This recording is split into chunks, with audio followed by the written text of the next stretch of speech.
Hello everyone, welcome back to another episode of JustNoMil. In today's episode, Emile insulted me and she's the one hurt. Emile called me a vessel. Pregnant and think Emile found out. What should I expect? Before we get started, make sure to subscribe so you will never miss a video. So let's get started. Emile insulted me and she's the one hurt. Emile is very overbearing and interferes too much. Long story short, she loves control, which she cannot do to me. She came over on Thursday as our baby boy has a cold, and we did not answer her phone call because we were trying to get his nose clear. He was congested still when she came over, so she kept saying we needed to call an ambulance, so I said, Emile, we haven't even given his medicine for 24 hours yet. So she proceeded to say, are you sick in the head? I said, what? And then she said, I think you're sick in the head, but in such a rude tone. After hearing that, I told her if I was so sick in the head, she was never going to see my son ever again. She then said I was kicking her out of her house. She bought the apartment. DH tried to fix things on the moment. She left and afterwards called my grandma saying our baby was very sick and we were not capable of caring of him, so she would call the police and ambulance on us. She did not, but she's insane. She said I never do things around the house. I have a baby to take care of. Laundry and dishes can wait FS. I don't want her around me or my baby ever again, and I said that to DH. If she comes over, I'll go over my mom's or just outside for a walk. I don't live in the US, so here's no such as thing as grandparents' rights. Is it too harsh? I don't want my son to be lectured by this psycho later in life or hear that his mom is sick in the head. What is your financial situation? As she believes that it's her home, let her have it. Better a smaller, less nice palace where you don't have to let her in, than living in her place with no tenants' rights. She's controlling. She didn't buy the apartment for you out of kindness. It was so she could pull the strings. Ideally, you should look to move your family out of there when you can and not give her any power over your lives. Distance yourself from her now. Only have her visit on rare occasion and ensure other people are present. Your husband can deal with his mother. She should not be threatening your family like that, and she should now see the situation she has created for herself. Sounds like my mother-in-law. She'll help out, but only when it allows her to have you orbit her. The demands versus help ratio is also way out of balance, with the demands outweighing the help she offers. I call it Queen Elizabeth syndrome. Wants to be the center of the universe with everything revolving around her, but doesn't want to lift a finger and do anything herself. Just demand, demand, demand. Here in the US, landlords often have to give at least 24 hours notice before entering a tenant's home. Is that the case in your country? Good idea to start saving to get out, and be sure to take everything you bought with you when you go. In the meantime, leave when she comes over. When she complains, tell her someone who threatens to call the police on you for no good reason is not safe to be around your child. Emile called me a vessel. Emile and I, 23F, have not had a great history at all, and despite all that, when I became pregnant with my daughter, my husband and me moved in with his parents to save up for a house. I, like a fool, believed things would be different between us because a baby was now involved. Everything was cool and cordial for the most part. Then my daughter was born. Emile reverted right back to her overbearing, obnoxious, boundary-crossing nature and has subtly hinted at wanting me out of the way. There are several incidents in the past 8 months that gave me the notion, but this week I got full-on confirmation that I was right to feel cast aside. There was a discrepancy with ILs and how they should enter our space. We live in a daylight basement, because one day they barged in without letting us know they were coming down. Emile claims she knocked, but I didn't hear it because I had on headphones.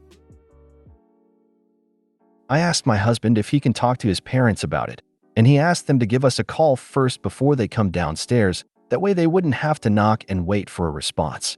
Emile got defensive, but ultimately agreed to give us a call first. The next day, his parents asked us to come upstairs for a quick chat about the previous conversation. They decided that to make it fair, we have to call before we come upstairs or do our laundry. We agreed and went on about our night. The next day, I hear Emile on the phone, saying that we thought we could check her in her house and how our little $500 we pay a month means nothing to her, how we need her and not the other way around. And if we want to set boundaries in her house, then she'll set a boundary right back. Apparently, we thought we won by setting a boundary, so she had to let us know we didn't.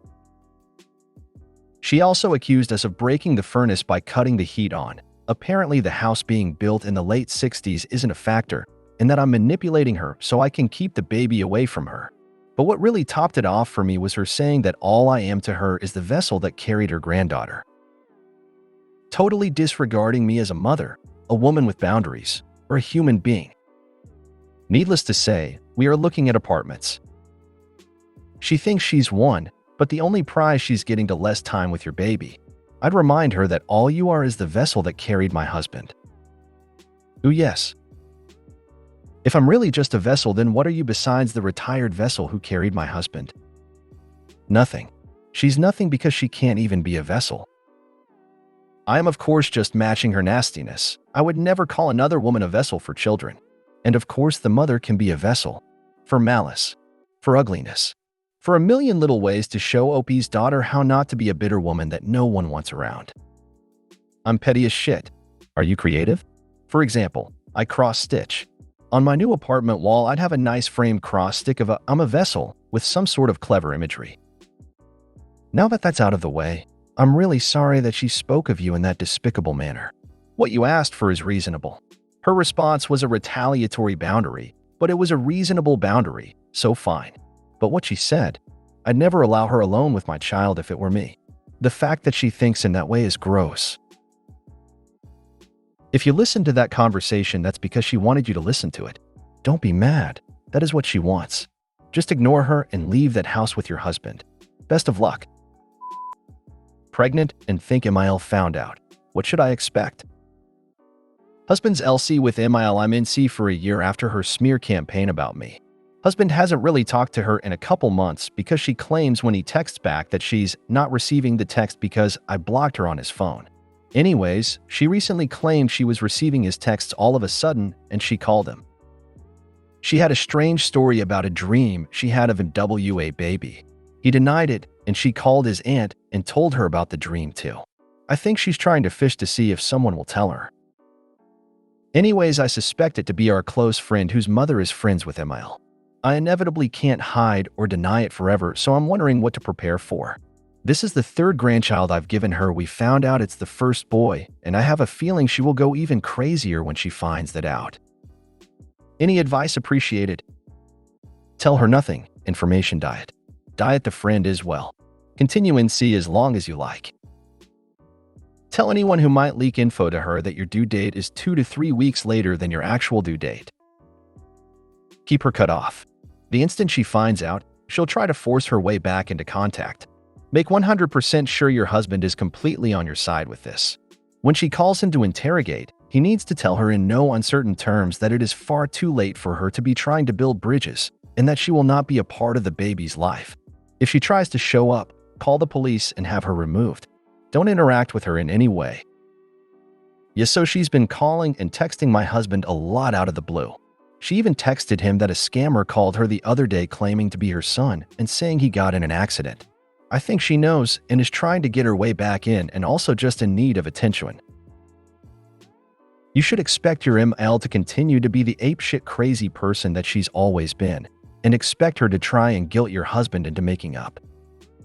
This is the third grandchild I've given her. Don't give it to her. If she'd valued this grandchild, she would have treated his mother better. Continue to be in C, tell this friend that they need to keep their mouths shut, and ask DH to respond to her text with the news that this year of NC has been the happiest of your married life, and you have no intention of changing that. If you made it to the end of the video, thanks for watching. Don't forget to like, subscribe, and share, and we will see you in the next video.